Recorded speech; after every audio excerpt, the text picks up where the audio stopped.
आज मु पढ़ेबी षष्ठ श्रेणी साहित्य पद्य प्रभातर अवकाश। प्रभात अर्थ कि सकाळ सकाळर अवकाश कौन श्रीकृष्ण विषय जानिछ। श्रीकृष्ण कौन करती श्रीकृष्ण छोट बेले से शोइचंती माने उठिया पे डेरी होइछि तांको माँ किए यशोदा दी जन माँ गोटे पालित माँ गोटे जन्म कला माँ बुझिपार।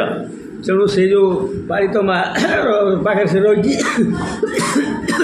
सी कौन कर ना उठिया पे डेरी हवा द्वारा तांको मनरे कौन होइछि विभिन्न प्रकार आसुच मो पुओ कहीं उठला नहीं कौन होइछि कहीं एते डेरी है ना नहीं कौन पाई देह कौन होइछि से विषय गोटे कौन पद्य लिखिं आमर बनमाली दास। तेणु मु आग तुमको बेसी नहीं 3 पद पढ़ेबी स्वर देकी है तुम मैंने अभ्यास कर तेणु आग आरंभ कर कौन स्वर देकी पढ़ाऊँ प्रभातर अवकाश। उठ निशी पाहिलाए थर हे बंशीधर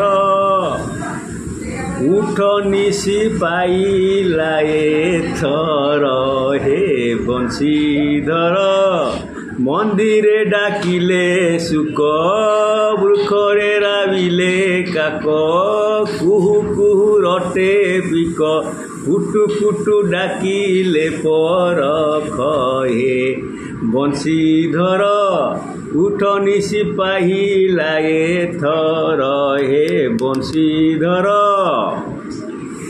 डाके जशवंत भाड़ी उठ मोर बन माड़ी श्रीमुखे देवी बखाड़ी झरी रे रखिसी बास नीर हे बंशीधर उठ निशी पाहिलाए थर हे बंशीधर अमृत पानी कदली लवणी संगे गोली अधाम गोटिका पुणी खंड संगे भुंजाई विसर हे बंशीधर उठ निशी पाहिलाए थर हे बंशीधर।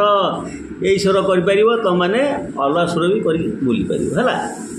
तेणु आज ये आपको तुम लिख स्वर देकी मुझे बोलिली तुम मैंने बोलिया कि अभ्यास कर। ये प्रथम भाग काली फिर पढ़ेबी द्वितीय भाग बुझिपार।